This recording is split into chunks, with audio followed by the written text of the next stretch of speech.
And before sleeping na, we live in a world na if you're good and if you're kind, it means you're fake na. It means you're not true. Kawawa naman. So parang ganun na ba yung world na we live in? Inulan ng suporta kagabi ang PBB housemate na si Jazz matapos mag-trending sa Twitter ang BBS Jazz dahil naminado ito at nanganganib na ma-evict sa loob ng bahay ni Kuya. Maraming mga netizens ang nagpakalat sa social media na isave ang housemate na ito dahil ayon sa iba, hindi niya deserve na maalis agad ngayong linggo dahil sa kagandahang asal na ipinapakita niya. May mga naawa kay Jazz dahil binabati ko siya ng ibang mga tao at mga fans ni Fiang dahil sa pagpunaan niya sa naging pananakit niya kay JM at pagsasabi nito sa ibang mga housemates. Anong take mo dun? Hampas ni JM. She makes her whole personality and whole humor about being rude. Yung ayaw ko lang is... Ayon pa sa iba, napapansin nilang nagpapaka-playing safe ito sa reality show, dahilan para ulanin ito ng BBE o votes to evict ng mga fans ni Fiang.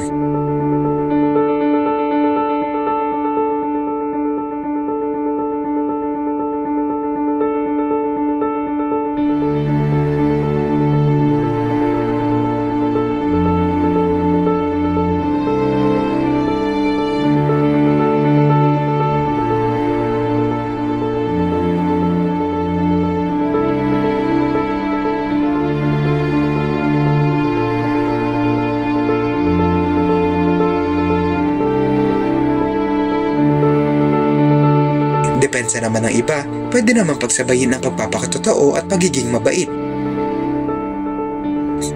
Hindi rin naman dapat gawing dahilan ng pagpapakatotoo para ipakita ang hindi magandang asal sa ibang mga housemates. Marami rin ang hindi natawa sa tila pagbabad edit ng PBB kay Jazz para lang sa drama at ikakataas ng views ng programa. Sabi nga ni Jazz sa isa sa mga livestream ng PBB na sa mundo tayo na kapag ang tao ay nagpapakita ng kabaitan at kabutihan, sasabihin agad nilang peke ka at hindi nagpapakatotoo. Panoorin nito. People could really think harshly about you, without really knowing you. And then ngayon, sinabihin na naman ako na you're too kind, you're too good, I feel like you're fake and you're playing safe. Nagulat din ako na parang, ha? Ano ba? Lagi kang biktima ng ano din. Oo. Yun yung na-realize ko last night din before sleeping na we live in a world na if you're good and if you're kind, it means you're fake na. It means you're not true. Kawawa naman. So parang ganun na ba yung world na we live in?